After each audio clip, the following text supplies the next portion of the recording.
Hey, Force Center fans, great Star Wars discussions are on the way, but first, let me tell you about Anchor. It's the easiest way to make a podcast. Let me explain. First, it's free. That's the truth. It's free. And there's creation tools that allow you to record and edit your podcast right from your phone or computer. And Anchor will distribute your podcast for you.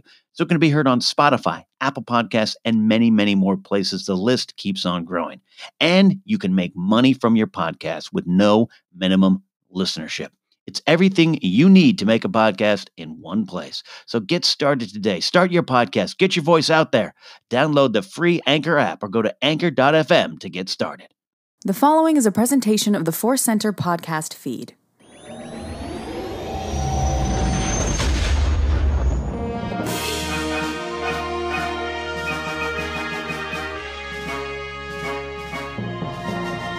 From the center of the galaxy, this is the Force Center podcast feed. I'm Ken Knapsack. And I'm Joseph Scrimshaw, and this is one of our News and Cues episodes. The Cues stands for questions, and the News stands for news. Maybe someday we'll claim the opposite, just to be wild and get everybody, make sure they're paying attention at the start of the podcast. The Cues stands for news. Mm-hmm. It's the Cues and Blues. It's the Blues crew. What? Catch up. Okay. News and Cues it is. But we got we've got some fun questions and a lot of news. We do have a lot of news. A lot of news. So we're going to try to focus on that here. It's going to be great. And we got some wonderful questions. Questions that made me bring out the old pen and write down some options. You know, I love that. Before we get to all of that here on Force Center number 347, today's podcast is brought to you by Audible. Get a free audiobook download and a 30-day free trial at audibletrial.com/ForceCenter. Over 180,000 titles to choose from for your iPhone, Android, Kindle, or MP3 player. A little bit later, as always, we'll have our Force Center Recommends, an audiobook we think you should try out on us. And then we have this offer for all of you, Joseph. Yes. That is right. We have an offer from Inside Editions. They publish a ton of great Star Wars books and a bunch of other pop culture books as well. They are offering 35% off across their website with a special Force Center code. To get your discount, you can enter the coupon code FC35, or you can visit the website with this link, insideeditions.com/discount/FC35. This week, we are recommending the Inside Editions book, Secrets of the Jedi. There are a ton of great secrets in that book, in my opinion. You can go see if you agree with me by checking it out with the code FC35. Check it out, indeed. And I've been waiting to say this because the book finally came. There was a little bit of an order mix-up, but I didn't want to sound like it was bad on Inside Editions. But I myself used this code, Joseph, and ordered the book. And it is the photography of Game of Thrones. And it showed up, and it is, wow, it's amazing. It's a giant, nearly 500-page book. It's so big, it has like one of those like built-in bookmarks in the book.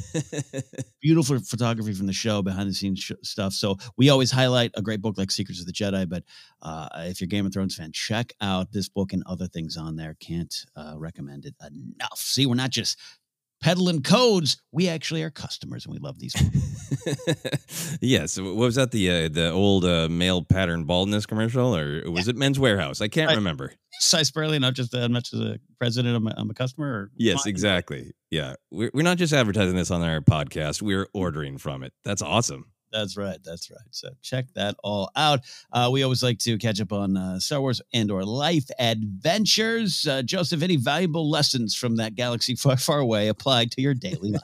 I'm sure there were, but I don't remember what they were. Apparently, just let it go. I guess I listened to that one. Let it go.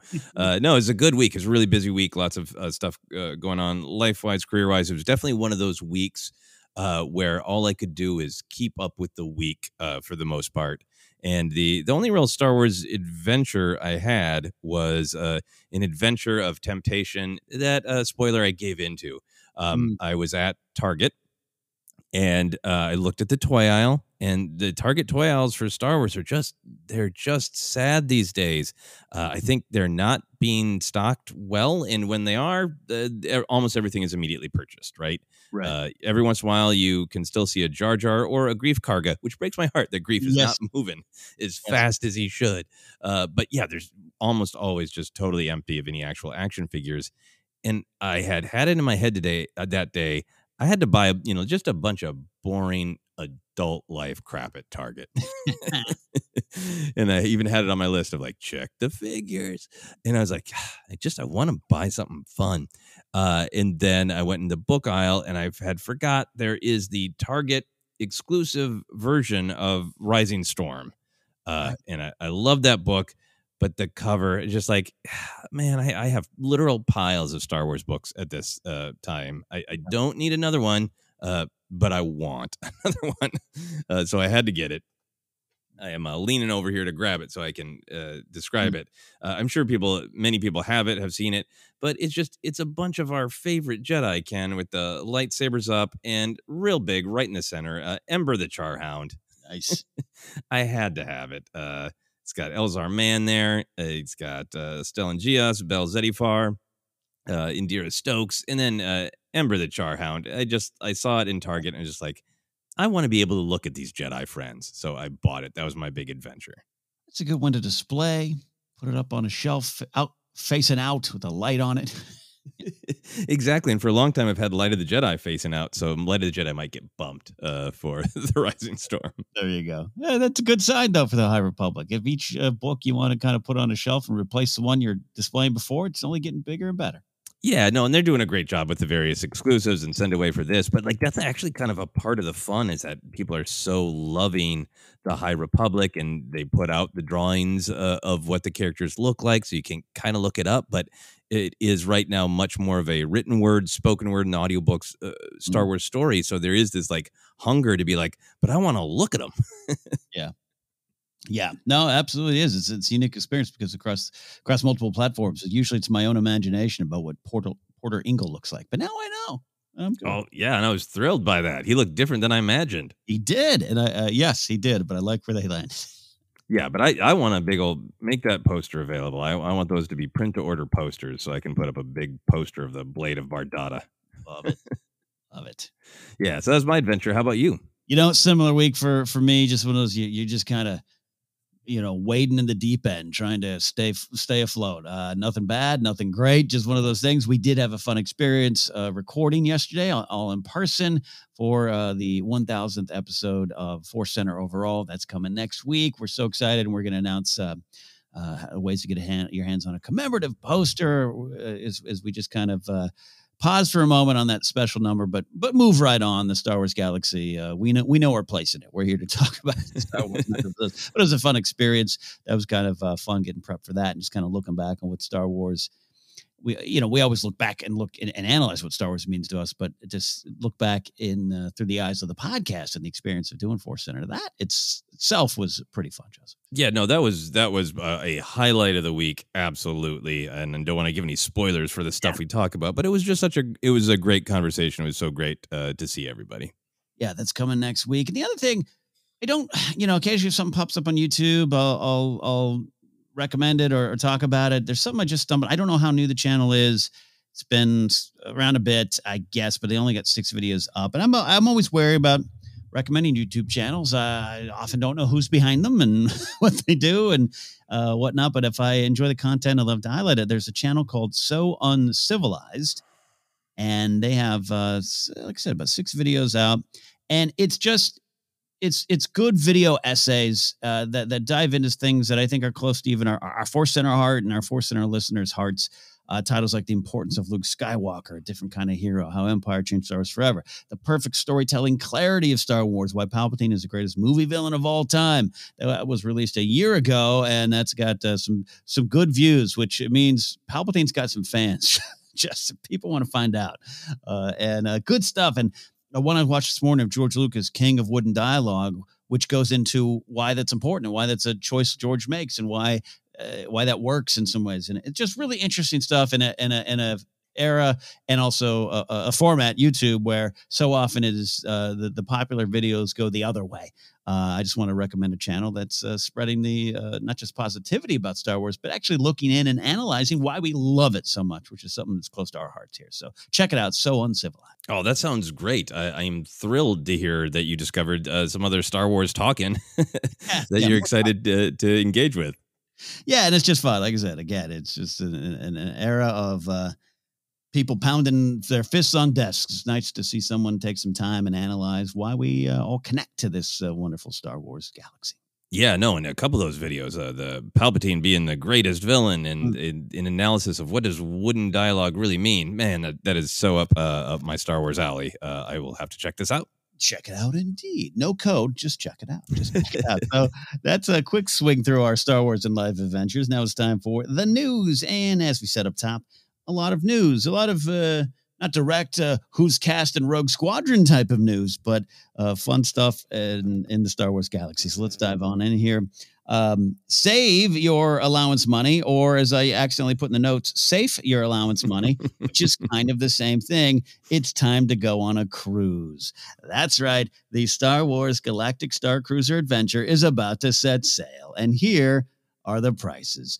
For 2 people, it's $4,809. I don't know if that includes taxes. 3 guests, it's $5,299. For 4 people, $5,999, not $6,000. So before we analyze that, Joseph, I want to let you know, here's what you get. Here's what you get. A 2-night stay for an ongoing immersive vacation where your actions determine your experiences. Food and beverages, which is, that's a lot there. That's pretty good. Admission to Disney's Hollywood Studios out there in Florida for a trip to Galaxy's Edge, an exclusive data band. And now it's, that data band, I think you can now use that at the park. That's important to your experience there as well. So, all right. So Joseph, it's easy to make some jokes about the pricing, and I'm sure we will, but this covers quite a bit. So let's start here. Will this be worth it for you if you choose to do it?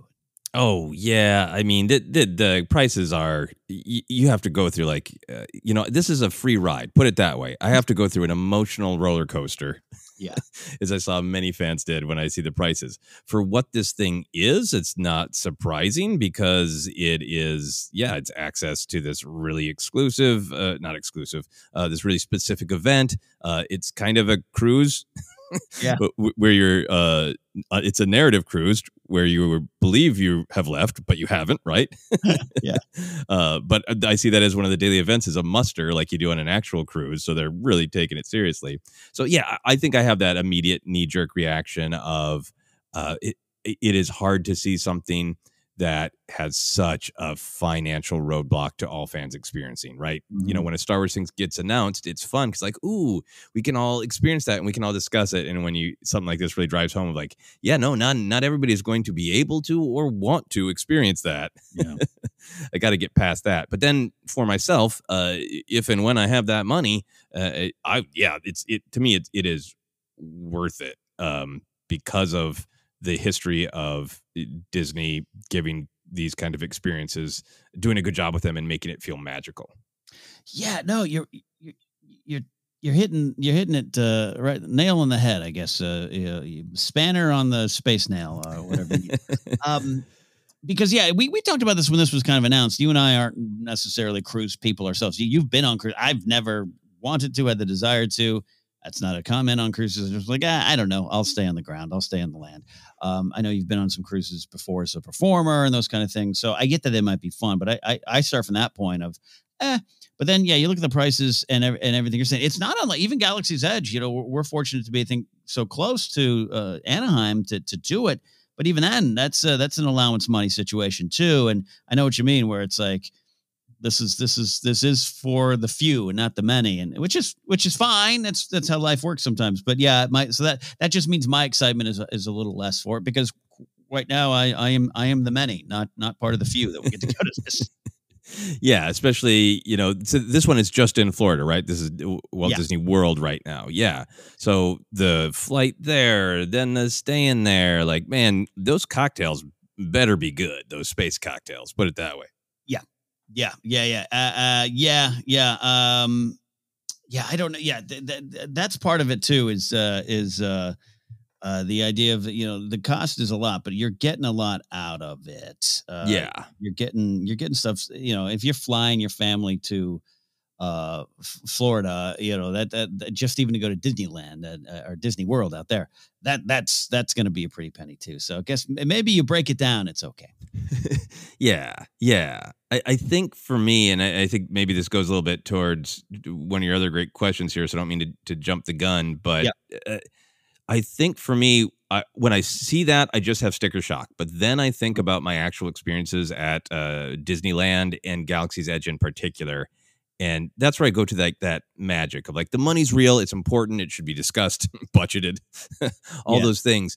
But like when I made my lightsaber, I was not going, now it cost exactly this much. Did I just have that much joy? The immersion is so successful that it outweighs the constant reminder of the money for the personal experience. That's the endless stories of people saying like, yeah, no, I can list for you the different ways that Disneyland is trying to extract money from my person. Yeah. But people's magical experience often just clearly just makes you forget that part, or makes you okay with that part, because you feel like you've gone to a different place and had a fantasy experience.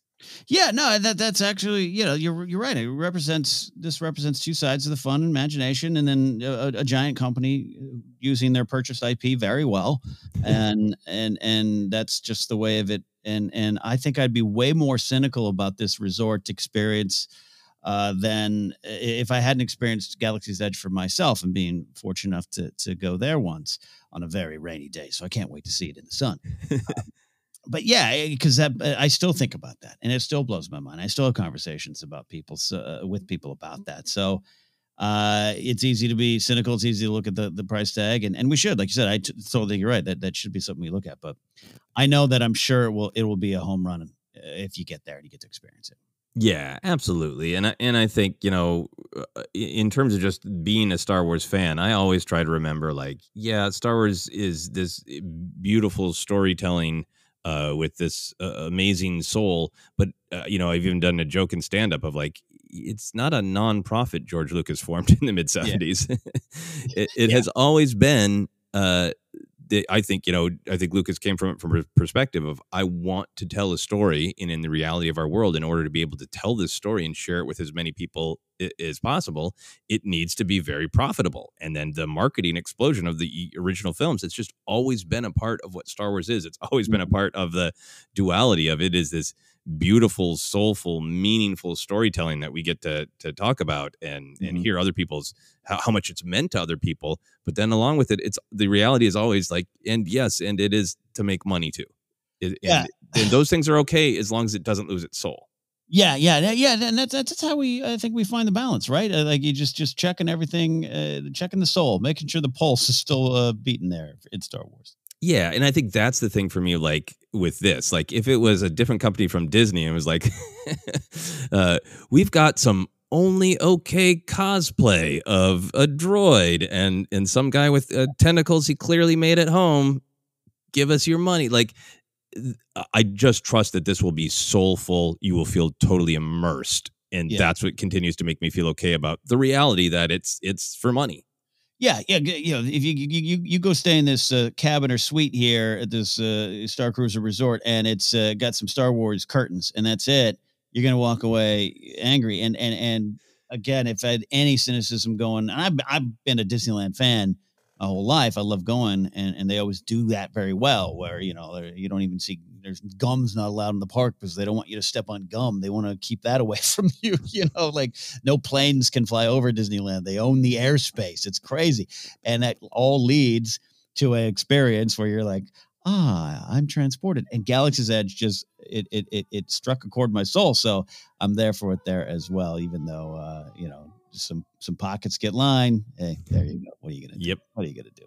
All right. So final question is, you head there, Joseph. You go out on this Galactic Star Cruiser. It says it's an ongoing immersive vacation where your actions determine your experience. What choices might you make? Not knowing the options yet. Well, so I looked it up because I saw some people tweeting it, and I was like, is that real or is this a joke? But if you go to Disney World, if you just Google, I think, Galactic Star Cruiser itinerary, they have a sample itinerary up. And it's packed with events, and some of them sound like really great. But if you're going to do all those things, you'd just be like running from thing to thing. But the ones that sound exciting to me is, sabacc lessons, fun. Lightsaber training, great. Droid racing competition, not exactly sure what that is. Build model ship, that sounds awesome. But then there's these unexpected story moments. Like one of them is, for example, you might prove your mettle to join an elite smuggling ring. hide a stowaway to help the resistance? ? And I'm just so curious to see like how immersive are they? Are those like just somebody comes around like, would you like to do this? Cool. Great. That cosplayer will come over and talk to you later.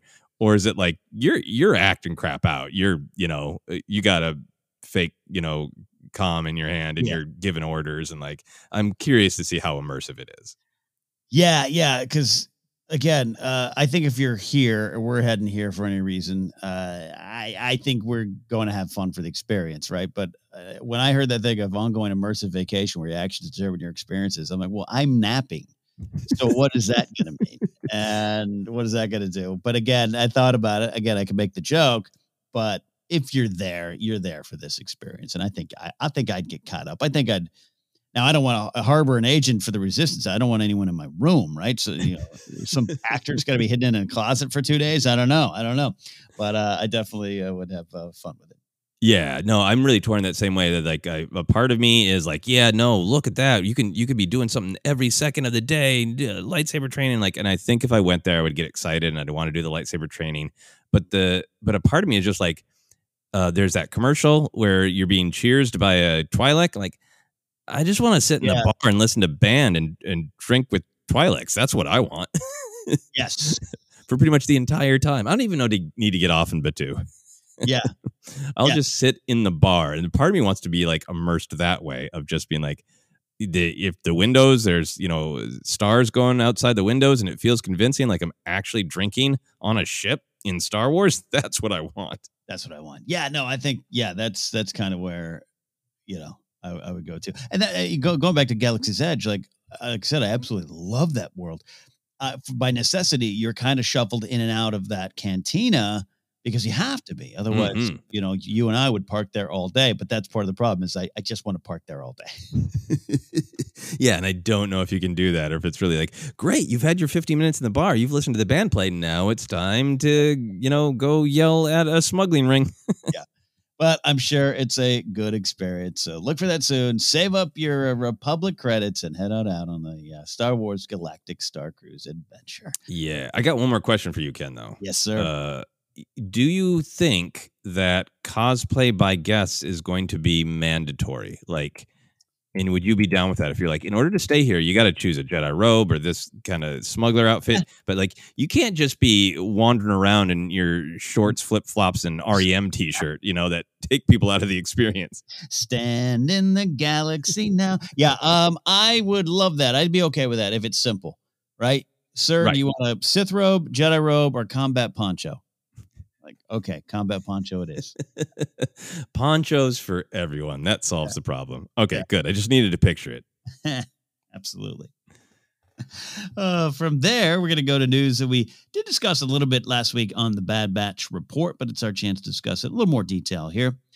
As I'll say, expected, but there's some questions around that. Bad Batch rolls on. Season 2 of The Bad Batch was confirmed by Lucasfilm. They made it official on August 5th. The Bad Batch will get a second season sometime in 2022. So, Ken Joseph, while not a surprise, especially when you factor in the prep time needed for animated shows, they don't just spring up overnight. Do we feel this was ever in doubt? And maybe what could have jeopardized a second season? Yeah, I mean, I think for me, in retrospect, it was not jeopardized. This is feeling like a planned 2-season order or maybe more. I think as the show went on, the nature of the storytelling just feels very assured that we're going to have time that it feels like lots of seeds are being planted, right? Yeah. And it feels like it is written as though there was knowledge of the second season from the very beginning to me. Right. But that said, I kind of you asked like what could have jeopardized a second season, what was ever in doubt. I feel like everything is in doubt right now. Yeah. With Hollywood and with streaming in particular, I think it's just in terms of if you're interested in the business end of this, like it's important to know that we just don't right now, as industry insiders, truly know what Disney Plus's standard is going to be for keeping something like this going. So there is, to me, this possibility that Disney Plus ordered 3 seasons, period. Like, we need content, the trusted team with experience, go for it. But yeah, then something could have gone wrong enough to me for people to go, yeah, maybe we'll pull the plug because it's brand new. Yeah. Like what what Disney Plus's expectations are of like, is it just we want to provide this many of episodes of any Star Wars content period per year, or is it this is not driving new subscribers, it's got to go, which is the way like Netflix is right now. Yeah, you're right. And comparing it to Netflix, it's you kind of can. Netflix has proven to be a different kind of strategy, kind of a shotgun blast against the wall, and they're not afraid to sign a show and not afraid to cut a show. It seems. Yep, that's the way it kind of is. And you have HBO Max making this great reach for IP and going deeper into Game of Thrones and what we can do there. Peacock, everything. You're right. It's still so early in this game, even though Netflix and others have been around for a few years now, and Disney. They're riding high on the hog a little bit, right? I mean, generally everything in the big worlds, the Marvel stars, has been well received or well covered and appreciated and talked about. The numbers are probably doing well. I don't have them in front of me. And the other shows, obviously, I'm not tuned into High School Musical stuff or things like that, but I know they just launched Turner and Hooch. I have a friend working on that, and I haven't heard any of the details on the process there. Hey, does that not work? Are the quote unquote ratings for Turner and Hooch down and season 2 doesn't come? I don't know, but it seems to me be a little different with Star Wars animation. They know this. I think they feel this had to be a little bit of a long-term investment. Yeah, that's my thought, especially after seeing the season 2 announced. I think it is season 2 is being worked on, has been being worked on. Yeah. I could be entirely wrong, but given the history of Star Wars animation, the length of shows, and the Clone Wars experience of Lost, Revived, that right. I kind of think that they ordered it as a 3 or 4 season arc. And unless there's an absolute disaster of, suddenly the second season is universally panned, fans hate it. Any Star Wars thing is going to have fans questioning it. Unless something's just disastrously wrong, I think that it's just been ordered as this is the show. Yes. And we talked about it on the episode last week I think you and I felt better knowing going into that 15th episode that hey, this is coming back. So different actors, other people were like, it took out some of the tension from the episode, and each your own, I guess. But what do you feel about the announcement style of just kind of one season at a time? They're not saying it's back for 3, they're just back for 2, and they didn't. Same with Mando. Right. Same with Mando. It's like, we'll slowly in Book of Boba. We're still, I think we're clearer, 99% clear, but like Book of Boba Fett, that's not Mando 3. Pedro Pascal said something about Mando, but he said they're not filming it. So they're kind of just piecing this information out. How do you feel about that? I think that's fine. I think I think you need to keep the announcement coming to keep the hype up. I think that, I could be totally wrong, but my idea of like the plan is this and it's ordered, but they will pull the plug if they have to, right? So I don't think anything would say like we are for sure doing this many seasons, especially this early in a new streaming service.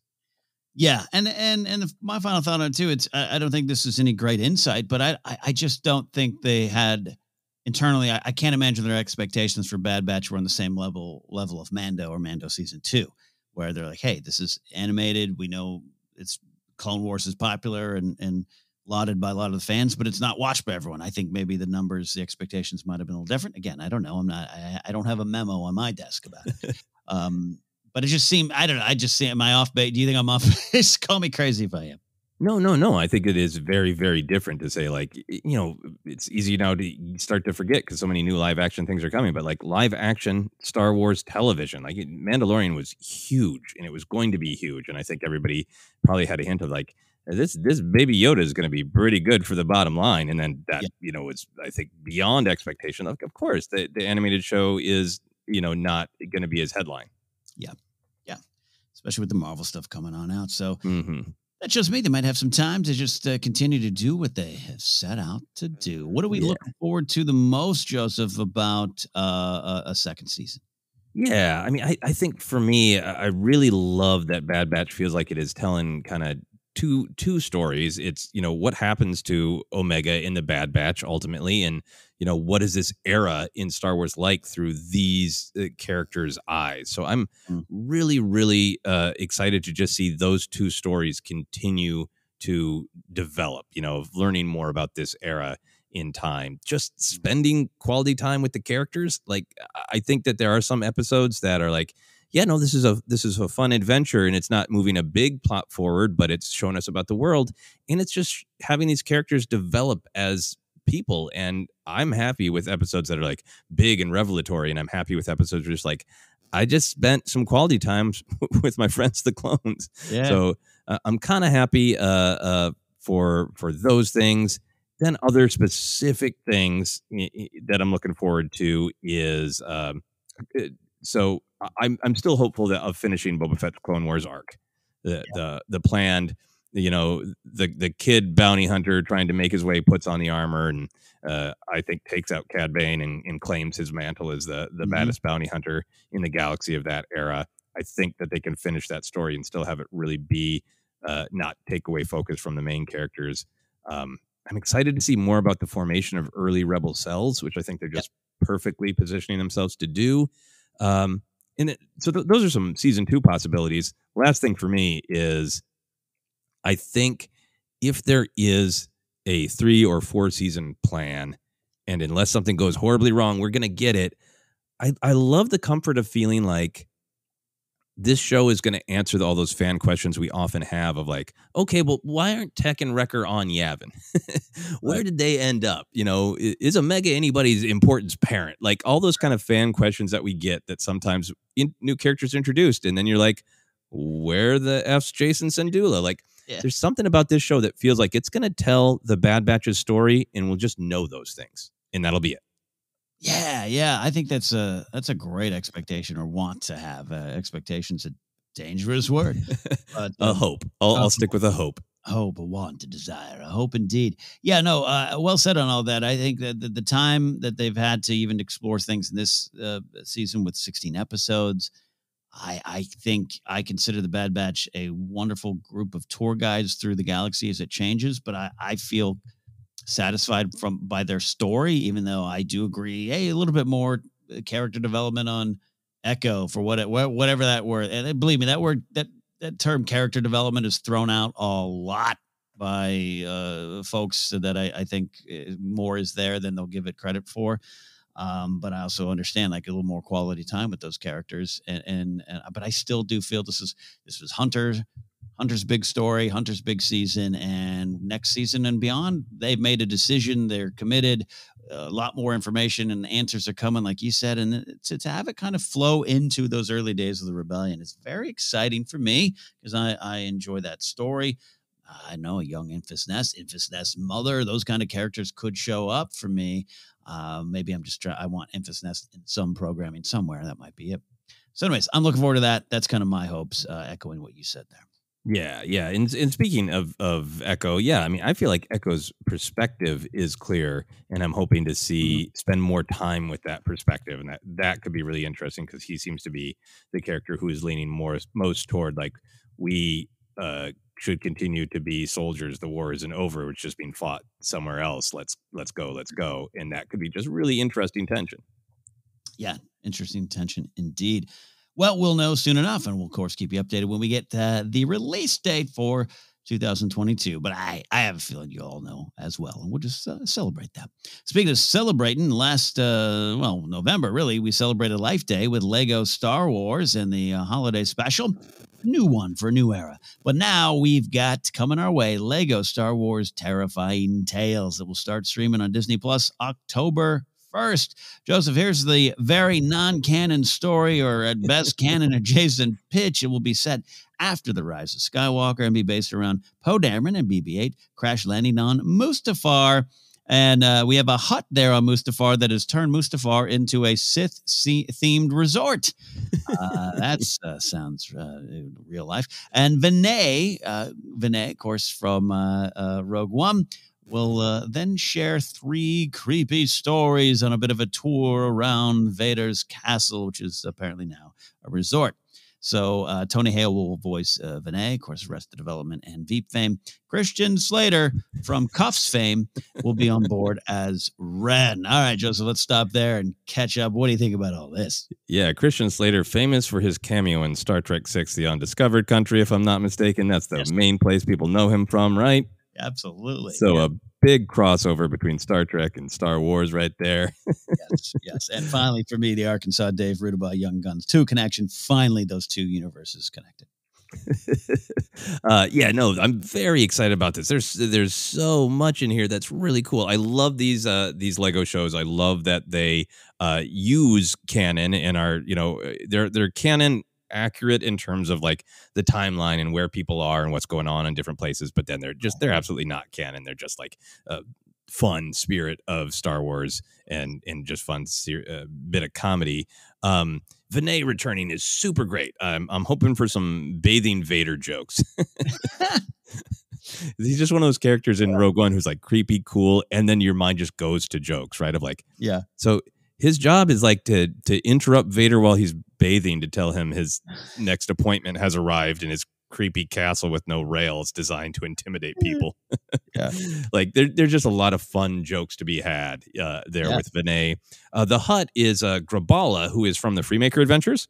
Oh, yeah. Okay. So I didn't watch that, but I know that's your favorite Star Wars program ever, right? I really do like the Freemaker Adventures. It's really successfully funny while still like having some great moments of like depth and great family stuff. Grabala is voiced by Dana Snyder, who people will know from many, many animated shows.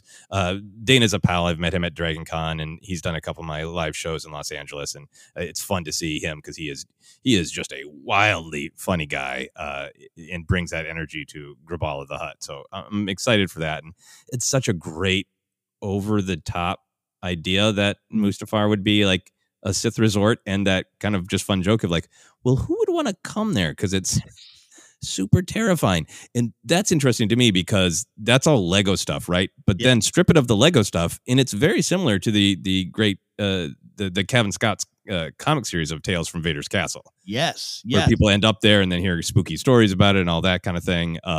So it's fun to see that same great idea, but with this real comedy spin from Lego. Yeah. Lego does what they do so well. Even the choice of Tony Hale as Vinay, I'm with you. I'm very happy that character can continue in any way, shape, or form. It's just an interesting thing. But Tony Hale is so specific in his comedy stunts, and I'm a fan. I love Arrested Development. I love Veep, and I love specifically him on those shows. So it's an interesting energy that he'll bring. We'll see if they go with kind of the Tony Hale we know, or they change it some way, but I don't imagine it will. So I'm so intrigued by that and the stories. It'll just be fun. And yeah, similar to those comics indeed. And the main plot is Poe Dameron will have to face his fears, stop an ancient evil, and return to his friends, which brings in this Christian Slater as Ren thing. We obviously know we have a little bit of more Ren storytelling thanks to the Charles Soule stuff, right? Mm-hmm. Vader stuff. So do you have any thoughts on that ancient evil and the Ren and what that might is there anything we can learn or pick up about that? Yeah, I mean, I think it's interesting to see, like, the Lego stuff almost always has a heart, even within the jokes, right? So it's really consistent with a lot of Star Wars, and especially Star Wars that's explicitly made for a younger or a family-friendly audience. That, like, the Life Day special is like, okay, you expect even more of that kind of heartwarming because it's a holiday special, right? But that really did wrestle with, what Rey's actual fears and concerns would be. So I'm kind of excited to see, like, is this some like heartwarming, family friendly Poe works through the trauma right. of everything he's been through, and it is like the dark side, the castle trying to drag him down and make him doubt the New Republic. Yeah, then he returns to his friends renewed. Yep. So, yeah, the holiday special was well received, and so it's safe to assume more of these will be on the way. So I'm asking this question. This somewhat sounds, it's a bit of it could be taken as a negative question. I don't mean it that entirely, but this and the holiday special are both post Rise of Skywalker. Like you said, they do have heart to them, and we can kind of see, well, hey, maybe this could be what they could explore. Rey training Finn, all those kind of things that we saw in the holiday one. So how long will we be happy with this being the only post Rise of Skywalker material? I will be happy for quite a while. There's a part of me that wants more stories of Rey, Finn, Poe, Rose,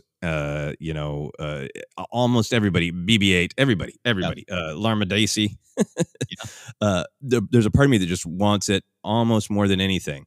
but that part is controlled by massive amounts of Jedi patience. Yeah. I still think the way they're describing it, I think the movie Rogue Squadron is going to be post Rise of Skywalker, so that'll be some interesting galaxy building stuff. But the reason that I think I can have some Jedi patience is, I just want to give it time to breathe, and I don't want a bunch of canon stories that end up like, honestly, like, Lego's fine. This is great, but like, I don't want a series of novels that then become in a couple of years, they're going to do movies, and now those novels are secondary Legends 2.0. Like, I don't want that. I just want to let it breathe. I mean, just think about it this way in terms of patience, Ken. Mm-hmm. Let's see if I've done my math correctly. We are about 4 years out from the 10th anniversary of The Force Awakens, right? In the great, I mean, the slate of Star Wars stuff that's been announced, the other movies, like, we're not that far away from when the people who grew up with the sequel trilogy, the nostalgia is going to kick in hard. Yeah. And they're going to be the people with starting to have kids and starting to have some cash that they want to spend on nostalgia. The actors will have moved on and tried some other things, and then they'll kind of look back and go, maybe I'd revisit it. In the grand scheme of things, we're not that far away from those times that are going to come. Yeah. You're doing that. This is farther away from that thing, and it always hurts. It hurts all of us in the soul. We are farther away from Phantom Menace than Phantom Menace was from Return of the Jedi. And sometimes I wake up on Twitter and just like, it should be outlawed to say what year movies came out. Just stop it. So I understand. I don't mean to freak anybody out, but yeah. But I think just that really having some patience with that perspective of that is the way of things, of everything shiny and new becomes old, and a lot of the arguments fall away and things change, Yeah. And I think we're going to get to that place with the sequel era characters, and there's a part of me that's just like, let's just wait, not that surprisingly long, and it'll be a huge thrill when somebody wants to do a Disney Plus series or a movie or whatever.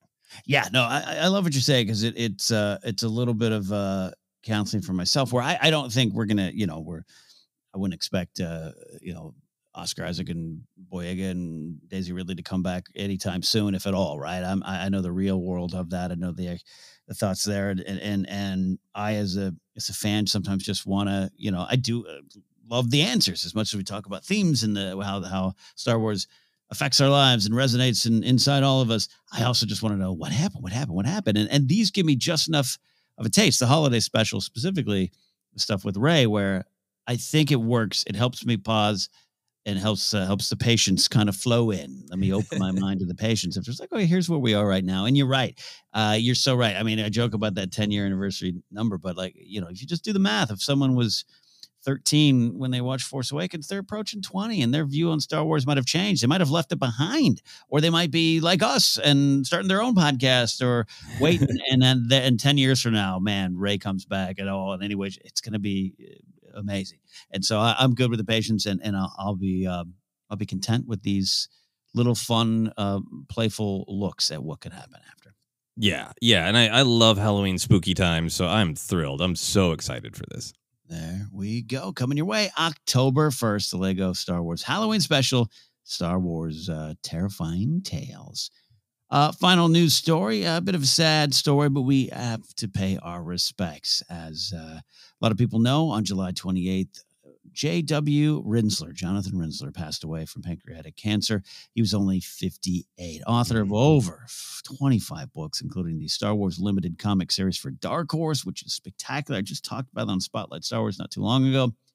If you haven't picked it up, it's just a fun look at what could have been and what was there and what was taken from it to build the Star Wars we know and love.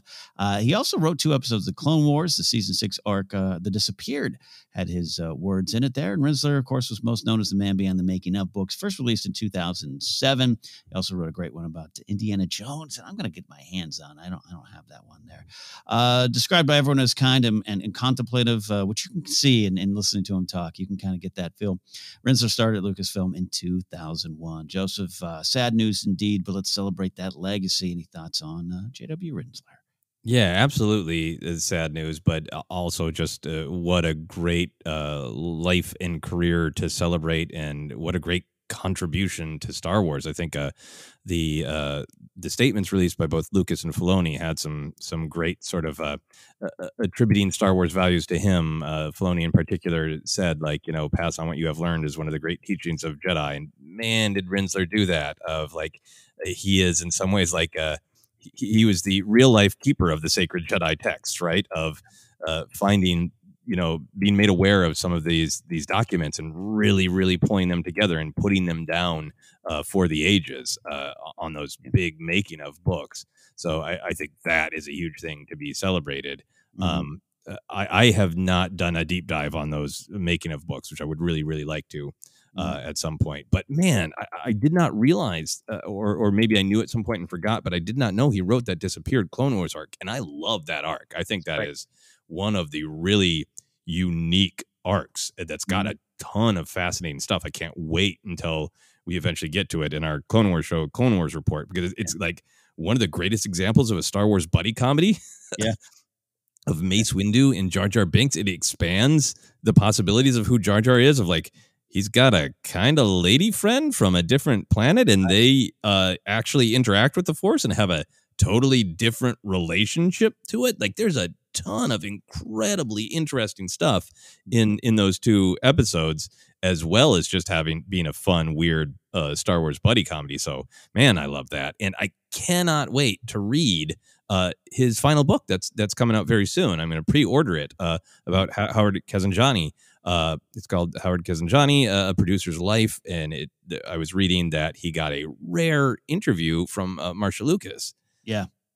And, we know a lot about the ups and downs of the original trilogy, but I don't think I've ever really heard kind of the story of Howard. So I'm super excited to read that. Yeah, the man who was already kind of working around Star Wars stuff, but kind of essentially replaced Gary Kurtz for Return of the Jedi, which was an interesting thing. I'm looking forward to that as well. Yeah, and Rinsler wrote a novel or two, so he wasn't just a collector of archives and turned them into great books. He did, which, by the way, no easy task. I want to make sure you're clear about that. He did a lot, and I can't wait to review those episodes as well. Yeah, the making ofs, I don't actually own those, but it's so funny. I feel I do because I have a lot of friends that own those books, and the Return of the Jedi one was in the Collider writer's room. And I can't tell you how many days I was not working. I just was thumbing through that book. Oh yeah. Now the truth can be told. Yeah, there's the reasons. Spectacular stuff. What a career. And again, beyond even just the words that he wrote and the books he put out, to hear his colleagues talk about him, kind came up every time. Pablo Hidalgo tweeted something out too about the loss, the massive loss that it is. So, it's sad news, but we have an entire catalog of work to celebrate that makes our fandoms just better. And he raised the standards of those making of books, which is something that's, again, no small feat. So J.W. Rinsler, Jonathan Rinsler, thank you so much. Rest in peace, my friend. That is our hearts go out to your family here from Force Center. Absolutely. All right. We are almost going to get to our questions today. But before we do that, as always, we want to recommend an audiobook we think you should try out on us. Joseph, what do you have? We are recommending Out of the Shadows by Justina Ireland. It is the next book in the High Republic series, and we're going to be talking about it soon. So if you want to be all caught up, you can check it out on Audible. Check it out. Download your free audiobook today by going to audibletrial.com/ForceCenter. Again, that's audibletrial.com/ForceCenter for your free audiobook. All right, we're going to take a break, and when we come back, your questions here on Force Center.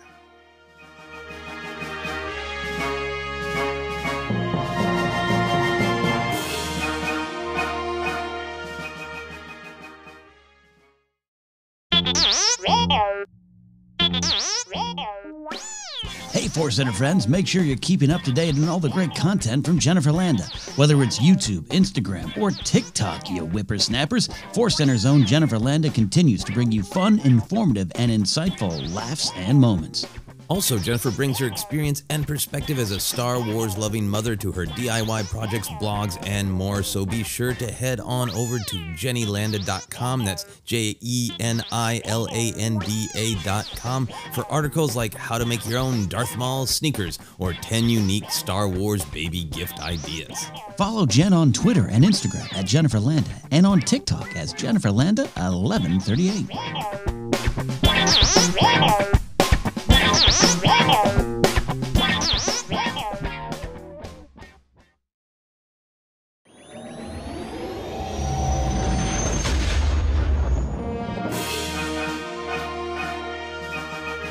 Welcome back to Force Center, the big show, the main show, the superstar destroyer of our fleet. Joseph, it's time for some questions. A bit of a change this week. That's right. We knew that we had just a ton of news to cover. So this week we don't have our Twitter questions. I also need to put out a new request to get some more Twitter questions flooding in there. So this week we just have 2 questions from our patrons on Patreon. But do not fear, our Twitter questions will be back next week. So with that little programming note, let's dive into our questions. Our first one is from Alden Diaz, kind patron and Star Wars thinker and talker himself. Here's what Alden has to say. Given your backgrounds as comedians on the stage and on the page, I'm curious about who you think would thrive as a stand-up in the Star Wars galaxy. So here's the idea. You're booking a comedy show. What Star Wars establishment is it taking place in, and who's on the list of performers? Is there any reason why you'd choose these people together? Is it a night of A-listers? Are you comparing them in your mind to any real-life comedians? Go nuts, my friends. Also, just as a quick real-life side question that I've always wondered, do you prefer the title of comedian or comic? Are they different? All right, let's tackle the real life question first, Ken. How do you feel about the difference between comedian and comic? There is a difference. It's so weird. I get angry. I've had to stop myself. I get angry, as a lot of people have heard. I do use that word skit in front of me. I grind my teeth. It's a sketch, all right. And you know, I've had to back off because life is more important than determining what words is correct. But I did my days as a sketch comic. I was not a skit comic. That's what church groups do. All right, preschool talent shows. But I think there's a difference for me. I think I prefer comedian, but I'll take comedian or comic over stand up. You're a stand up. But I don't. I'm not going to throw you out of the Uber for any one of those. You know? Yeah. So you got some books date to do some stand-up skits? Yeah. Well, So Mark Ellis and I will text, when we're on the road, it'll be like, hey, I'm going to take a nap. Are you going to work on your little joke skits? And he was like, I am. Yeah. So, but yeah, that's my thing. But I prefer comedian. So Alden, please address me as Mr. Comedian. Thank you. Mr. Saturday Night. Yeah, no, the skit sketch thing I think is sometimes it's fine because it's just truly people don't know the difference. And sometimes even if people don't say little skit, you can hear the implied little in the way they say skit. And then that's a problem. Like, are you going to do one of your skits? That's the core of the reason. It is little with an apostrophe. Little skit goes. Little skits is before it all. Yeah. I've got a couple thoughts on this. For me, I land more on comedian, and I think that's partially because I have done a lot of different comedy. Everything from doing comedic acting to being a writer who is writing comedy, which is you're still being a form of comedian, to doing storytelling that is comedic. So comedian for me is just kind of an overall improv sketch. It covers everything, right? Yeah. Stand up. Comedian covers everything. It's more varied, so it feels more accurate for like my interests and my life experiences. I also feel like comedian applies to improv, sketch, writer, whatever. But I feel like comic is generally culturally people consider that a stand-up. Yeah, you're a working comic. You're a stand-up, right? Yeah. I think you're very right about that. Yeah. I also feel like that there is a little bit like many things in life, the shorter, punchier word versus the longer word. A little bit of the tension versus Are you just down there, grinding, or are you taking yourself too seriously? I think there's a little bit of a comic comedian. You could have the same debate as movie versus film or comic book versus graphic novel, right? We have so many of these where there's like, you can absolutely discuss, and they're There are absolutely for real differences, but there's also sometimes there's those tension of like, these words generally mean the same thing, but are you just being real casual about it, or are you taking it seriously? Yeah, when my mom uses it, it's not completely malicious. Not all, not all the time. But yeah, no, you're absolutely right. And not to turn this into a comedy theory center, but you and I, this is close to our heart. And it's a great question before we answer it. But yeah, I'm proud of being a stand-up. I do like being a stand-up comic. But sometimes even that you can be looked down upon in some circles. Because when I used to do sketch comedy, we used to do a warm-up that was making fun of stand-ups. And at the time, I remember being kind of snooty about it, and they're like, "Oh, those silly stand-ups doing their what's the deal with jokes," you know. And so then I got kicked out of the sketch world, and then started stand-up, and I was like, "Hey, wait a minute, you guys know they make fun of us in sketch worlds," which is all silly because it's all just people trying to communicate with the world, share their point of view, and make people laugh. It is just silly, but I have had that experience with sketch and improv, people fighting long form versus short form improv, people fighting stand up, hating all of them being judgy towards stand up, stand ups being judgy towards stand ups who don't really do stand up. It's storytelling, storytellers being judgmental to storytellers who memorize versus who read their pieces, because of course one is better than the other. It's just kind of endless. Humans gotta just get their bleep together. Yeah, is what I'm saying here. I had a substitute teacher at the Groundlings one day teaching us some improv, and I won't say his name, but he sat there in front of the class and he goes, "All right, I'm going to teach you some stuff. By the way, if you want to learn real improv, what are you doing here? Go over to this other spot." And I was like, you're in the Groundlings. What are you doing? The Groundlings, not real. Oh yeah, it is endless. Yeah. So my final thought on this is like, yeah, it's thank you all for asking, because obviously we have a ton of thoughts, but yeah, it's preference, and no matter what, people are going to have strong preferences, because I prefer comedian. I've definitely done some stand-up shows where, the word is comic. Your next comic is coming up. Yeah. And I feel like I might have been thrown off the show if I had said, "Could you introduce me as the next comedian?" I think I would have been thrown out of the show. Yes. All right. Great question. There's our long answer to just your sub question, Alden. So how long is our real answer going to be? Man, yeah. Ken, do you want to go first on your venue and lineup thoughts for your Star Wars comedy show? Sure, absolutely. I'm gonna go. I got a lineup in place, and we'll see here. But there's different kind of venues. So I've chosen Chalmers Cantina, and you might have some similar ones too, Joseph.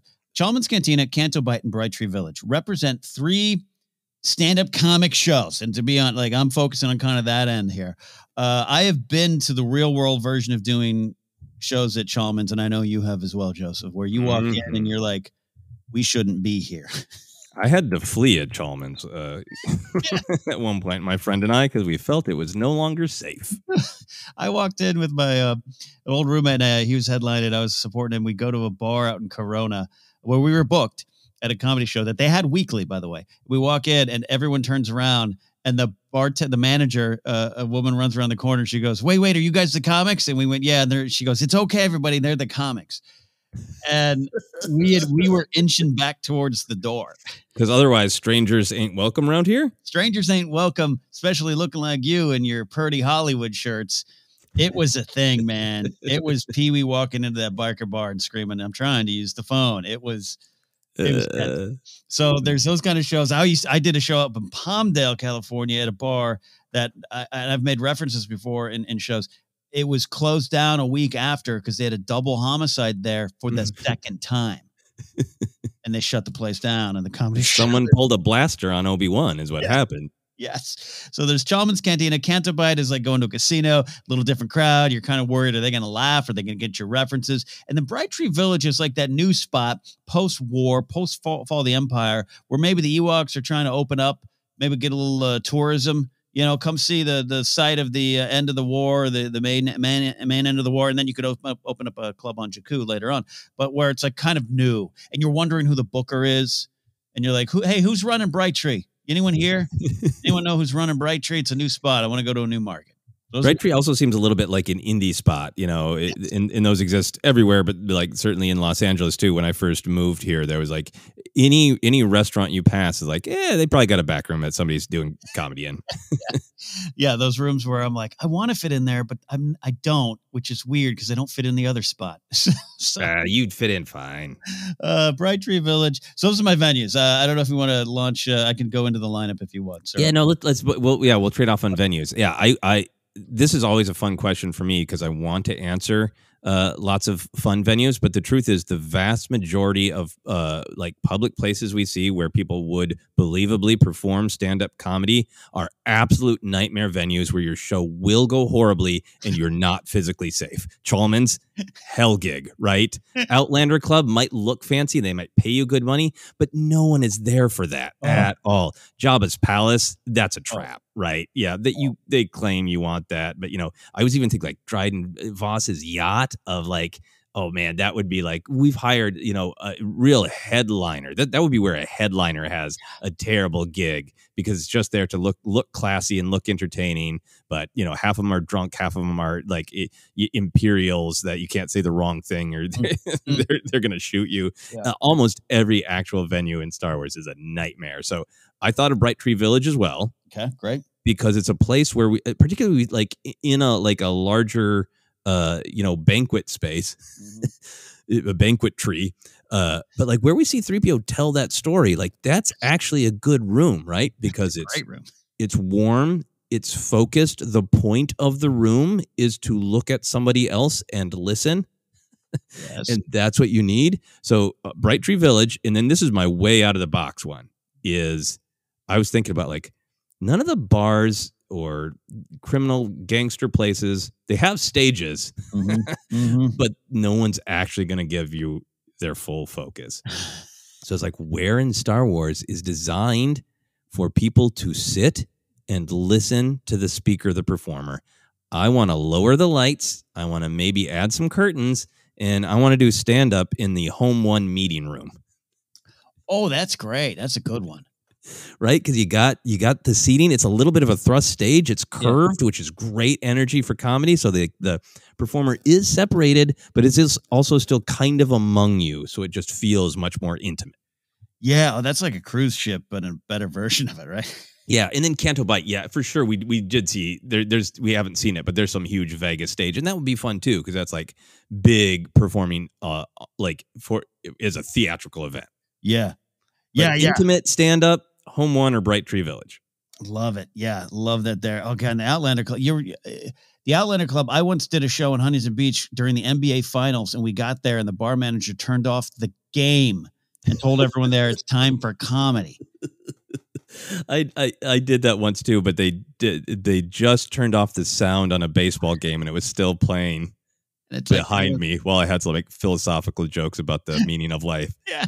So yeah, Outlander scared me too. Yeah, great. The home one, because that's a gig that they're like they know the tension of the it's almost like a USO in a way. Like let's bring in some rebel members and we're gonna entertain you with some comedy stylings. Exactly, because that's the other thing is like comedy should happen when it's wanted. Yeah. When it's needed. Like I know a lot of people, like Road Warriors in particular, they have a skill set and it's amazing. It's a talent to turn a room, to go like, I know you think you didn't want to hear comedy, but I'll get you. But I so much prefer, performing for an audience is like, I came here on purpose because I need to release some tension. And this is what I want, is to hear some jokes. Yeah, I could seriously talk comedy with you for hours because it's just you're just making me laugh and it wonderful, insightful stuff. And then to turn it to Star Wars is a great conversation. Okay, yeah. So let's get back to Star Wars. So who are your what's your lineup? All right, and I as always the danger of crossover is fine, but like it's like I'm one booker and you're another booker, so you might have some same comics over there. I would start with, and no, I'm not saying a running order yet, but I would start with Leia, obviously. And Carrie Fisher herself talking about one-woman shows and just being a comedian in her own right. I mean, really, in every sense of that word, whether or not she was a typical stand-up or not, doesn't matter to me. She's so funny and so witty. So you imagine that translates to Leia. You and I were talking about it a lot recently, like at Leia, like that Last Jedi era Leia, where she's slapping Poe and a little more just kind of, doesn't care, is going to say what she needs to say. Like, I think that'd be a fun Leia comic version there. Oh yeah. Yeah. Then we'll go to Beckett. Beckett is the old road warrior. His jokes are probably not going to stand up. He might cause some eyeballs to roll, and maybe some people to be like, those those don't work anymore.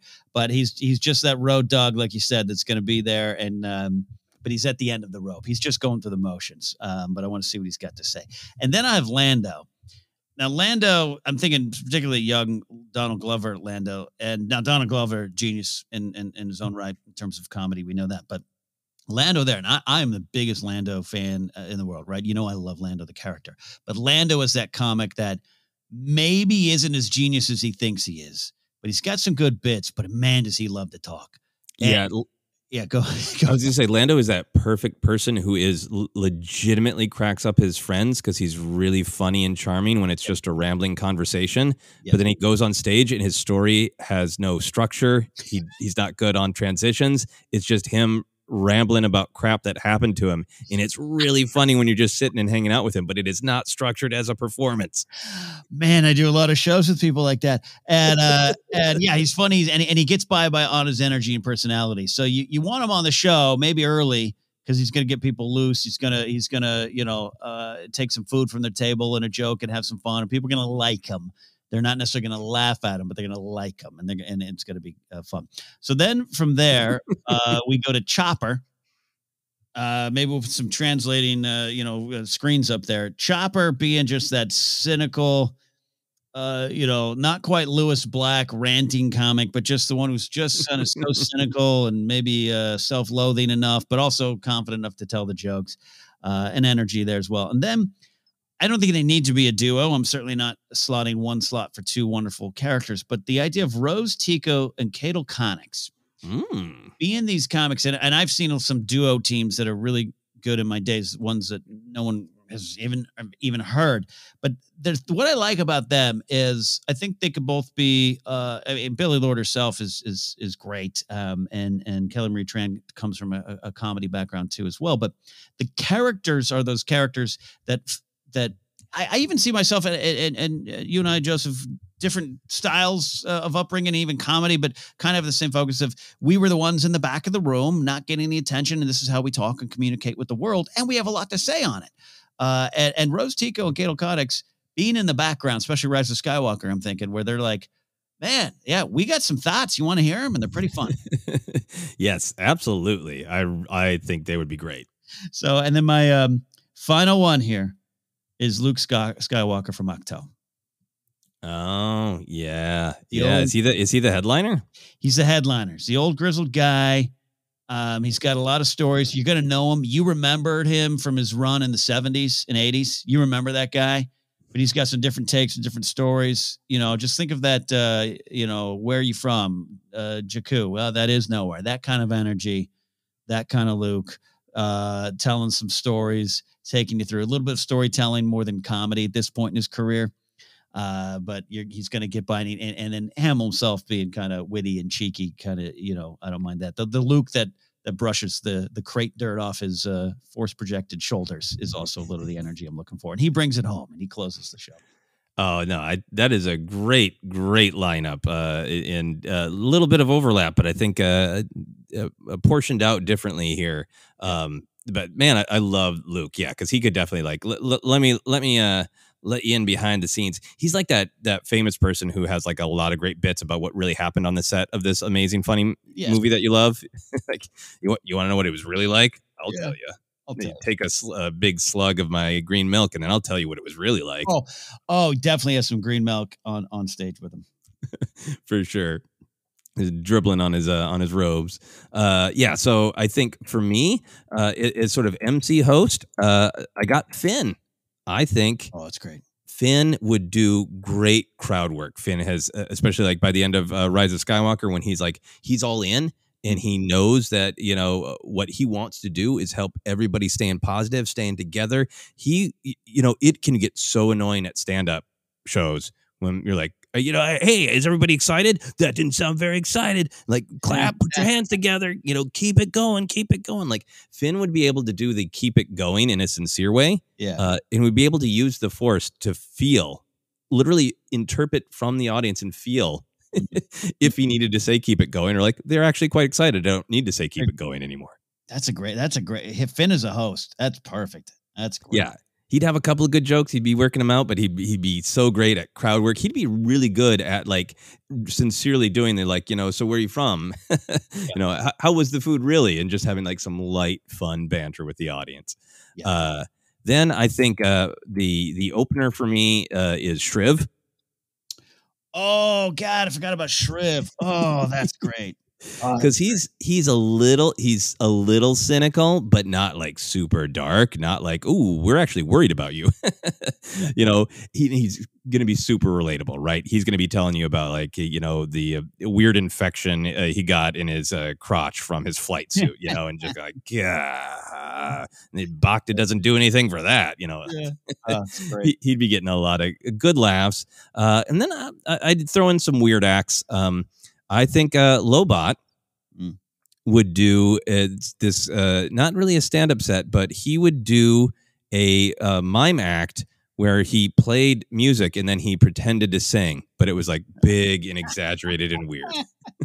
Oh, I love that. Yes. And this actually came to mind because it's actually how Jerry Lewis's career started. He didn't want to speak on stage, so he would do this bit where he'd bring like a record player on stage and he would like play opera music and then like super over the top act it out and like collapse and have his tongue stuck out of his mouth and have to put it back in. And Lobot would do bit like that. I love that. And then I realized I didn't have a Road Warrior. I had to add it while we were talking. I think the Road Warrior that I would add, the one who would just be like, I don't care what mood you're in, I'm going to make you laugh, is Grief Karga. Oh, that's great. Oh, Grief and Beckett. That's a great tour doing a lot of casinos in the Midwest. Right. And I think Grief would barely have jokes. He would just kind of yell at you about the way it is from his perspective, right? Like, you think those are good shoes? Those shoes are terrible. Am I right? Look at those shoes. Look, this person thinks these shoes are good. They all hate your shoes. He would just, absolute Road Warrior. Yeah. I'd throw 3PO up there for a few minutes to do anti-comedy, comedy that is so bad it's good. Yep. For just a minute. And then I would close with Leia. Leia would be my headliner. I love your Luke take, and that's a great switch up. But, every time we've got any question even remotely like this, like Leia to me in universe is the obvious headliner. She is laser focused, super fast, super intelligent, one of the greatest characters to mix snark and hope. So like she doesn't leave you like depressed and devastated. Yeah. But she tells you like it is from her perspective. And I think she's a character who can absolutely provide catharsis. And that's my favorite comedy, is when you go to a dark place for the explicit point of bringing joy, of this great alchemy of comedy that can turn a bad thing into a good thing. That when you can truly share, like, here's this awful thing that happened to me, or this awful thing in the world, and I'm not making light of it. I am generating catharsis by just looking at it, admitting it, and releasing its power over me by poking fun at it and having it suddenly become a joyful thing because everybody's laughing about it. That is, to me, the ultimate goal of comedy, and Leia's so primed to do that. You so well stated. Yeah, absolutely. Carrie Fisher in real life, and Leia, she's been through some things. Yeah, she's got some like, you can't joke about it, but here's my Alderaan joke. Yeah, like. Yeah, I can oversee. It's real horrible to lose your family that way, but think of the funeral costs I saved. It's a great way to look. I'm sure she could go down that path. She's got a bunch of great jokes of like, yes, I was married to a person. None of you have ever heard of him. That right there gets a laugh because they all know she's talking about Han, right? And she goes, nothing, no truth is spared about her life with Han. Yeah. Oh yeah. Anyway, great question, Alden. Oh man, I love. Yeah, it's just that's a great intersection of things we love and have experienced. Yes. Welcome. Sorry, every comic archetype you're talking about, I'm picturing faces and names. Yes. Yep. Yep. And Alden also asked about comparing them to real life comedians, but I think you could probably intuit some of those, and probably should move on to our next and final question. Any more thoughts, Ken? No, other than that's going to be a 4-hour podcast, Force Center docuseries comedy as Star Wars. Yeah. Oh, great. Great. Looking forward to that. Our final question comes from Joshua Thorne. Joshua says, when they eventually do The Last Jedi from a certain point of view book, how many stories would you hope to have based off of the opening sequence? Just imagine a Captain Kennedy story, a story in the head of Paige Tico, one from the TIE fighter pilot that crashed into the first bomber. They could do the entire book just on those first 15 minutes. This is a great question. Very fun to imagine. And if, Ken, they continued the From a Certain Point of View books being a celebration of the 40th anniversary, we can look forward to this book in 2057. Ooh, yeah, I just took out a life insurance policy today. I'll be there.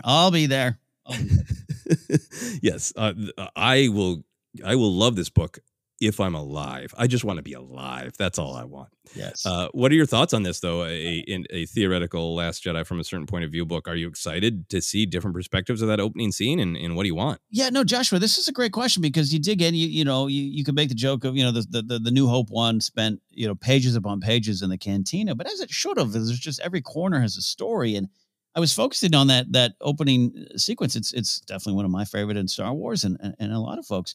And there's a lot of stories, a lot of perspectives in that and what it means. So, for me, I'm a big fan of Tally Lintra. I've talked about that before. That'd be great to, the farm girl that joined the battle and get her thoughts and get her story there is one as well. I think Captain Peavy standing next to Hux, what a story. It's probably similar to Captain Kennedy. He probably has some shared notes with Captain Kennedy. So that one would work, and then a couple ones. I'm sure I want to. Sorry, just imagine the Captain Peavy one being called "I Think He's Tooling." I think he's tooling with you. Oh, that'd be great. A couple that one I put PZ4CO. I know PZ is a character droid you love too. So I don't know. Yeah, if connect. And then two for me. Three. Sorry, I'm just gonna list all the names, but Voberdan. In there.